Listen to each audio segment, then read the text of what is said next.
Hello, everybody out there, and welcome to another episode of the Talk That Talk Show with me, Barry Holmes. And I'm so excited to bring you guys another episode here to Talk That Talk Show.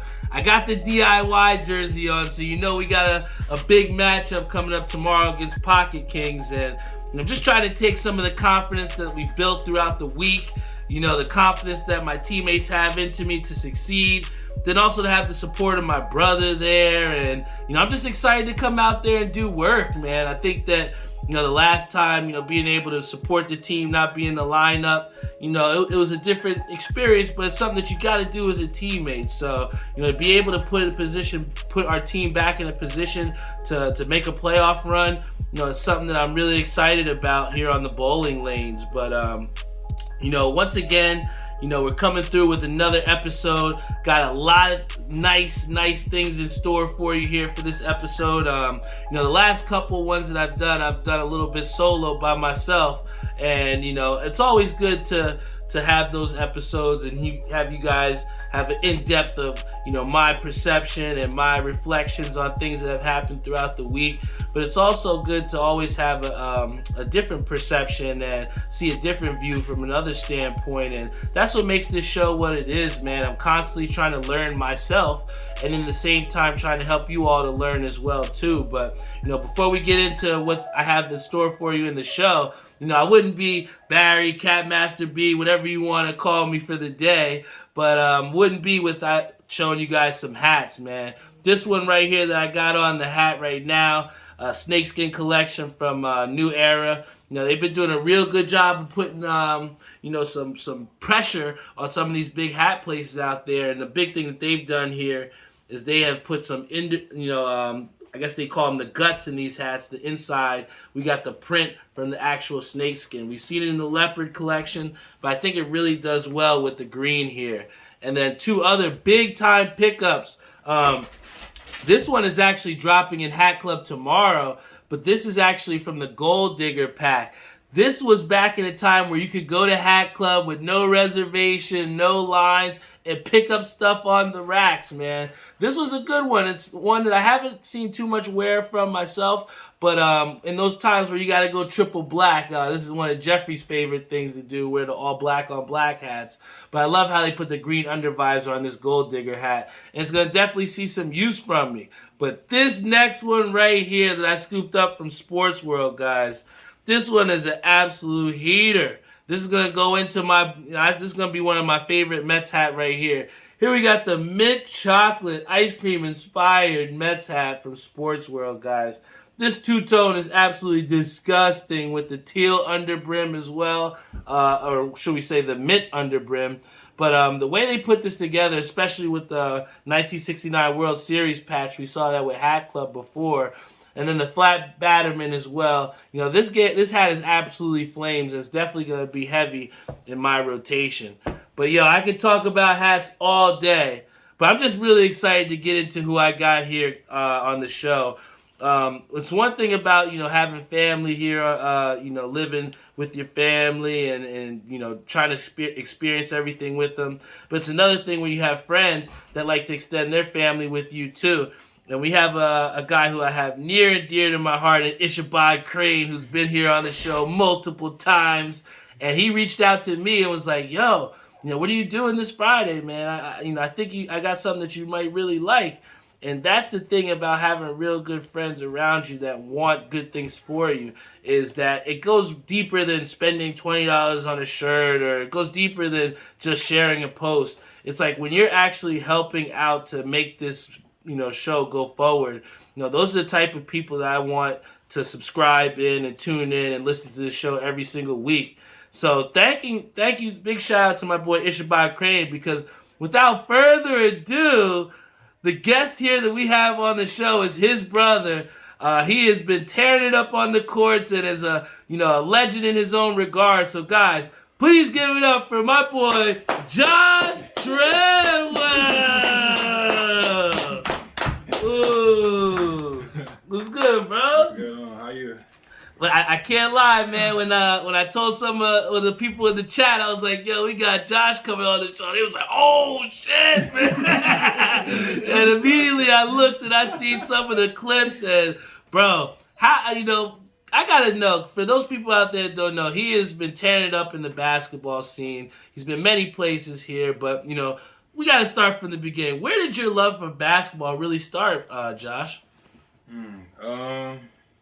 Shoot, watching my older brothers play. Growing up, like I always just wanted to copy them and just do whatever they did, and just watching them play basketball, I had a newfound love for it. Just seeing them do it and actually loving it. And I was bored, so I was like, you know what, like let me just kind of just pick up what they're doing, and it just became like an instant thing for me. So.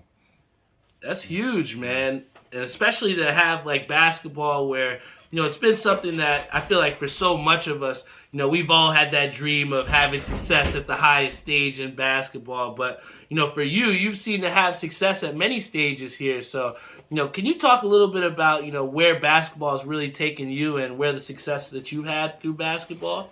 Ooh, so basketball has taken me pretty much all over Europe. I only played 4 years now, but I've been to about 10 countries. Wow. I'm the dream is to stay in America and try to play in the NBA or the NBA G League. Whenever that time comes, of course I'll be ready and prepared for it. But Europe has been an experience. I love it actually. I always tell my brothers too, a passport is probably the best thing to really have because. Life is more than just, being all over the United States. Like, you're in Europe and it's like, first of all, you're in a whole different time zone. And just like the culture shock, it could be a bad thing, but it's also a great thing because you're able to really experience what you don't really see on TV. So, like, I always soak that in every time, I'm into flying somewhere. So it's crazy, but I love it. So. Hey, and that's amazing because we've had people here on this show that have talked about just how important it is to be abroad and do different things outside of the country, and to see that you've experienced this while playing basketball, it's something that we've all dreamt of, man. So what are some of the things that you've seen in other countries that have really made you think like, wow, this has really been worth it? Well, first the food. I ain't gonna lie, I'm a foodie. Like I love food. Just be able to like try like the different foods that they have. Like the fast food over there is 20 times better. Really? If you don't know about the fast food over in Europe, it's like so much better. I think it's like not processed. Like like there's like no extra like GMO or nothing in there. Like it tastes like the real thing. Like anybody will tell you, if you ever been to a McDonald's in Europe, you like, yo, this is crazy. Like gourmet McDonald's? That's what you're saying? So does that change up your order then? Like, cause I know me, I'll get the McChicken, a classic, so like, what would you order, overseas? Is it a little bit different? Your order different? So I'll always get like chicken tenders. They have like chicken strips there. I don't know if they really sell like chicken strips. I know they sell chicken nuggets at McDonald's, but like they have like chicken strips, which is like 20 times better than KFC. It's crazy. Oh, man. Oh, fun fact too. Wendy's overseas, they sell pizza. Dunkin' Donuts sell, what? Yeah, Dunkin' Donuts sell pizza too. What? The craziest thing, right? Yeah, I said the same thing. Dunkin' Donuts sell pizza, Wendy's sell pizza, but it's the flavors of the burgers. So like, let's say if it's a Baconator, you get a Baconator pizza. Like, yeah, it's crazy, right? I can get the double stack pizza. Yo, nah. Let me get 2 glazes and let me get a slice. Yeah, it's like crazy. That's fine. 2 glazed donuts and a slice. Right. I never would have thought that Wendy's would have pizza, man. That's pretty dope. But I think that at least for me, we've seen that, we've all had those types of highlights where, we relive them back. And I remember my very freshman year, I hit like a game winner. But, are there any like basketball moments for you that kind of like stick out? Playing AAU, I played on players. The same the same AAU team is Kobe, Vince Carter, Tim Thomas, Damn. Kyle Anderson. He's actually a good friend of mine. It was a lot more NBA players. Miles Powell. Wow. So just going into like AU tournaments, with this like cocky attitude, or just just knowing that like people really hold us to like a high standard. It's like, this players club coming in, so like we got to be on our A game. So on a competitive side, you always get somebody's best game, but at the same time, you're on that team for a reason. They hold you to a high standard. So performing at the highest level was always like something that was just instilled in me, just growing up. So Yeah, and I think that, like I said, to you to have such success, in multiple levels of basketball, it speaks to the character, because a lot of people would stop, but for you to continue to chase your dream and push forward, that's what it's all about, man. And I know that there was, I think, this one tournament or something league that you were in. It was like, was it in Newark or something, like Battlegrounds or some type of league? The Trenches, I think. Trenches Basketball League. Yeah. So, it was random. So I just give you like a little summary of how it started. So it actually started in South Jersey. It's called No Man's Land. So it was one day, I was like with a good friend of mine. He was talking to Surf, and like we all know Surf, we all from the same place or whatever. So, I spoke to Surf, and I was just like, Surf, like give me a game on there. Like this was during pandemic, so it wasn't really much to do. So I was like, you know what, like let's do it. So they had matched me up with somebody out there. So I went out there, and I ended up playing them, and I ended up beating them, and then like everybody was just like, yeah, his skill set, this and that, people be gassing, whatever. And then like eventually we brung it down to North Jersey, and it became like a big thing because we got Sue Surf. He's a very famous battle rapper, very well known.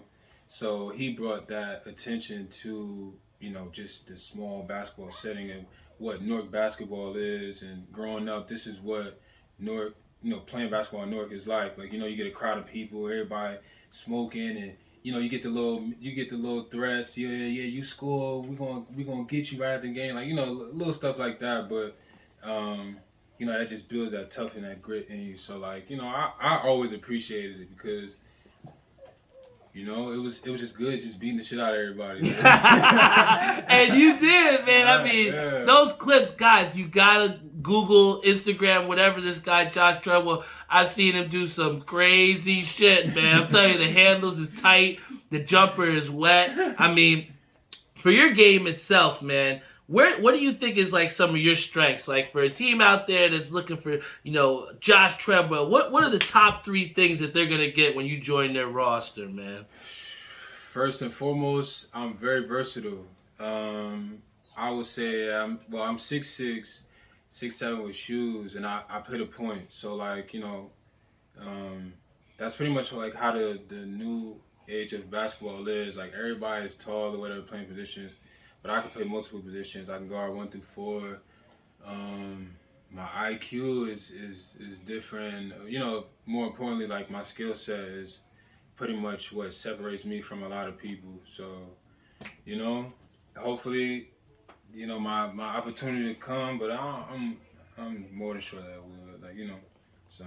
Hell yeah! And I mean, I think we're almost in similar paths where you're trying to, take your basketball career to the next professional step. And here with this podcast, we're trying to constantly, take it to the next step and see what we can do with this podcast. So, again, for those people out there, you got to chase your dreams because, nobody's going to go out there and put the work for you. You got to put the work yourself. So, what can you say, Josh, has really been the work that you put in and what has been the dedication that you've taken to put yourself in a position to be ready? So, like I always knew that, like, growing up, that if I really took it serious enough, that like I could really thrive in it, because it was like I always had coaches that saw potential in me. The craziest thing was like I never really understood the word potential. It was just like you think that I could play at this level, or you feel like I would be good at this or whatever if I actually put the work in. And I was definitely blindsided to it. Like, I ain't gonna lie, basketball was just fun for me in high school until I found out the perks of it. I was just like, like, I can go to school for free. Like, they giving you money, they giving you drawers. Like, you get all that stuff, and it's just like, man, I take it serious, not necessarily for the perks, but like over time I grew like a lot of love for it. I always knew that it was something that I wanted to do. I didn't really want to live a conventional life. And I was just like, you know what? Like, let me just use basketball for what it's worth. Like, let me just shoot. I'm taking free trips to Europe. Yep. Like, I'm able to see the world. I've built like a lot of connections outside of basketball because of basketball. So I know, like, when it's all said and done, the ball start bouncing up, I'll still be good. So yeah, and I think that almost kind of leads into my next question here, where we see a lot of times with certain athletes, they have that little swan dance where, you know them for that one moment, but then afterwards it's like, what happened to these guys? So, for you who have had success in basketball, you have these goals and the ambitions, but what are kind of like your goals for after basketball when, like you said, that ball stops bouncing? So I definitely want to have my own AAU team. I think because of like how my story was getting to this point, I feel like there are a lot of kids that need to know that they're not alone in it. I played I played Division III my first year. I played Division II JUCO, and I played Division I. And like throughout those years, it was always like a new battle that I was facing. To kind of just, that if I really apply myself, like, it gets me over the hump to get to where I need to get to. Some kids are just born into basketball. I just picked the ball up and I was just like, you know what? Like, I got to work twice as hard than the next guy who's getting all of the credit, or all of the recognition, to get to where he's at. So, I went on I did it. It was a tough road for me, but ain't no point in me stopping now. So. Facts, man. I mean, once you've gotten this far, like you said, there's no poise but to go up, And I think that to have your story where, like you said, you've hit these different levels, man. What do you think was kind of the biggest thing the biggest difference from when you started out in D3 to the basketball that you're now playing at a professional level in Europe? So. Well, obviously, the difference would definitely be the competition. Not to exclude anybody who's playing Division III, but Division III, it's plain and simple. It's not like playing Division I. There are a few teams that could play Division I.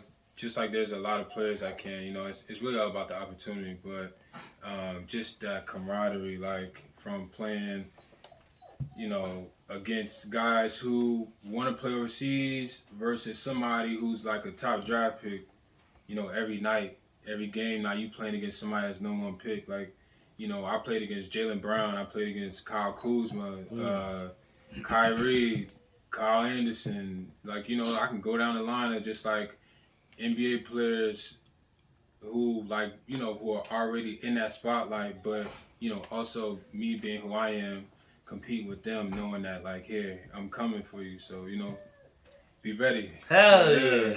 And I think that's so dope because like with my bowling career that's kind of like blossomed after, my Division III college basketball experience, I was searching for something to stay competitive with, and I found that with bowling. And I feel like, as you start to get better and start to beat those guys that, like you said, you kind of looked up to in a way, or, have made it to that place that you're trying to get to, it's like, it really just really instills something in you, almost like a confidence. So like my question to you is like, what does that feel like when you kind of like are keeping up with Jaylen Brown or you're giving Kyrie buckets? Like, what does that feel like to be like on the same level as these guys, I'm gonna be completely honest. It's great, but to a certain extent because, like, I think in those moments can also be like a confidence killer. Like, you're that good, but you also question why you're not in the same position as them. So you could be playing with them. Like, we have a group. It's called More Than a Run. So it's like me, um, and it's like a whole bunch of like top Division 1 high school players that I like grew up with, and Kyrie Irving himself, Kyle Anderson as well, and like during the summer we just hoop on a regular, and it'll get to a point, and I've been like been transparent like with some of my friends. I was like it get to a point where it's just like, all right, like I can compete with them, so I should be where they at, but that's never really the case because I feel like everybody gets their fair shot at an opportunity, even outside of basketball. Just like a job or whatever kind of job you want in life. I think now basketball is more so about connections and who knows who. It's not really about a skill. Like you will always see like a lot of guys who are just not as good. But like playing on TV or something, like it's like, yo, like, he's ass. How does he have a spot? Yeah. Right. Yo, Frank Ntilikina, how'd you get a spot, man? He was fucking trash. I'm sorry, man. Put my boy Josh in, man. Look at him. But it's crazy though, cause it's like how do you think he got to that position? It's like he know people, or like he was around a certain person that could put him in that position. Like for me, like in retrospect, I'll say I've done it by myself, but I didn't. I'll say I've done it by myself because I was the one that went out there and I made the connections and I talked to this person and I sent my highlight tapes to this person, that person. Like, I'll say I did it by myself, and I'm still working to get to that point. But I think for me, just make my story just so much better, man. That's why, I love to share my story because I know, like, when I make it to the NBA or wherever, I could just say, to myself, like, yeah, man, like, you did it. Like, so you always feel good about that. Yeah, man. I think that, to have your brother here supporting you as well, too, and, for the vast people that have supported me with this show, there's no telling what you can achieve when you have the right people behind you. So, can you talk a little bit about what your support system has looked like to kind of get you to this point, too? I have the best support system, and I'll tell you why. Because, just like I feel like sometimes my brothers believe in me more than I believe in myself. Like, I feel like everybody needs that in their life. Like, you need somebody that's gonna really just shape you and tell you, like, yeah, man, you can do it. Like, you're almost there, or whatever. Because I feel like everybody have like dark moments and times where they feel like they ain't good enough for something, or you start to question, like, is this really something that I should continue to do? Because what you want to happen is not really happening for you. And my brothers always make sure to let me know that, man, you good. You keep going, and your dreams are going to come true, and you'll be fine, man. But I love them all to death, man. Honestly, I wouldn't know where I'd be without them. And hey, that's I say the same thing too. I know there's been times throughout this bowling season where I told my brother, like, yo, sure you don't want to go to the bottom, man? He goes, nah, man, you gotta bowl through it. And that's like you said, to have your brothers who at times feel like they believe in you more than you do, man. And we have Brienne who says, you are your own worst critic, so you need to surround yourself with people who lift you up and push you up. Glad to have you have that support system. Thank you, Brienne. Yeah, thank you. That's to have someone like Brienne who understands and tunes in every week. That support system. These people on live, Facebook, Instagram. Those are the people that push me to continue to make another episode every single week, man. And I think that also there have been certain people that have influenced this as well too. I remember seeing Stuart Scott and having him being one of the coolest people on ESPN, and that was kind of what kind of put me in the path of how I wanted to do sports media, and seeing different successes that when I got to that stage, having like Reverend Pumphrey, rest in peace. He was always giving me such great information and stuff when I was at those, Jets games and Knicks games. So for you in your career, have there been any people that kind of have influenced you or in a way with your basketball game kind of how you've emulated a little bit? Yeah, so like a lot of people tell me that I play like Paul George, Okay. Jamal Crawford, and Kyle Anderson. Pretty much like my pace, the way I handle the ball, some type of athleticism when it decides it just wants to come out. And also like my IQ for the game. Yeah, my IQ in the game, I think kind of fits within them three guys, so I always watch like a lot of tape on them. I watch Kyrie as well. I watch like Ja Morant, Trae Young, like all guards that pretty much play the same position as me. Chris Paul, definitely Devin Booker. So, but those three guys, Kyle, Paul, and Jamal, those are who I really try to emulate my game out there. Hey, those are some big guys to emulate, man, and also, highly talented as well too, man. But I think that in that culmination of having those influences, having the right people around you, it's created for you just a great opportunity, man. I'm just happy to see you taking advantage of it to the most. And for me, who's somebody who played basketball in high school and college, I think that there's something that the game can really teach us, through playing it. And also, like you said, off the court as well, too. But, one of the experiences that I never got a chance to get to do was I never got a chance to just bang on somebody. So, Josh, what does it feel like to just bang on somebody? I gotta ask, man. Like, what does it feel like, man? All right, so let me tell you, the first time I dunked on somebody, I was in prep school. I remember this like yesterday because he's like a cool friend of mine now. I was playing in the Linden League. It was, little league at like some little middle school in Linden. And I remember one of my teammates got a steal and I was running. And somebody, my friend ran with me to the rim, but he beat me there. I don't know, at that time I was like slow-footed. So he beat me to the rim, but I think he was trying to set a charge. And I just jumped. And like I climbed on him a little bit, but like my knee was like on his chest, and I dunked it. And there was the craziest thing, right? Everybody was screaming, but I was just like, "Yo, like did that really just happen?" Like I'm like, the little pads on the wall under the rim. I'm looking at the pad. I'm standing at the pad. I'm like, "Yo, did I really just do that?" So I turn around, right? It's crazy too, cause if you know my father, you know that he don't like express like emotion. And I swear he was out there like, oh.